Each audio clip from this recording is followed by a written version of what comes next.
بسم اللہ الرحمن الرحیم۔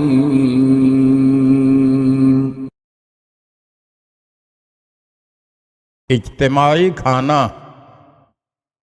ایک مرتبہ کا ذکر ہے کہ کسی سفر میں حضرت صلی اللہ علیہ وآلہ وسلم اور آپ صلی اللہ علیہ وآلہ وسلم کے اصحاب اپنی سواریوں سے نیچے اترے اور سب نے سامان سفر کھول دیا۔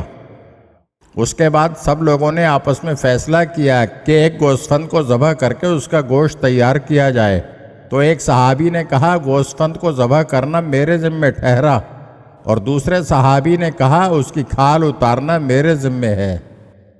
تیسرے صحابی نے کہا گوشت پکانا میری ذمہ داری قرار پائی۔ تو حضور صلی اللہ علیہ وآلہ وسلم نے فرمایا کھانا پکانے کے لیے جنگل سے لکڑیاں جمع کرنا میرے ذمہ ہے۔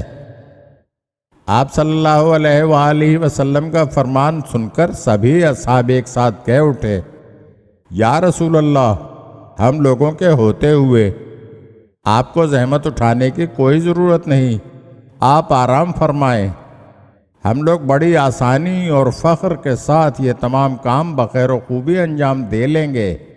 تو حضرت صلی اللہ علیہ وآلہ وسلم نے جواب میں فرمایا مجھے معلوم ہے کہ تم لوگ یہ سب کام بڑی آسانی سے کر لو گے، لیکن خداوند عالم اپنے اس بندے کو قطعی دوست نہیں رکھتا جو دوستوں کے درمیان اپنے آپ کو افضل اور دوسروں سے برتر سمجھتا ہو اور دوسروں کے مقابلے میں خود کو صاحب امتیاز تصور کرتا ہو۔ یہ فرما کر رسول اکرم صلی اللہ علیہ وآلہ وسلم جنگل کی طرف روانہ ہو گئے اور تھوڑی ہی دیر میں لکڑیاں اور گھاس پھوس لے کر واپس آ گئے۔ اگر آپ ہمارے چینل کی نئی ویڈیوز دیکھنا چاہتے ہیں تو ہمارے چینل کو سبسکرائب کریں اور گھنٹی کے بٹن کو دبائیے تاکہ ہر آنے والی ویڈیو آپ کو جلد موصول ہو سکے۔ اور ہاں، لائک اور شیئر ضرور کیجیے اور اپنے قیمتی کمنٹ سے ہمیں آگاہ کیجیے۔ شکریہ۔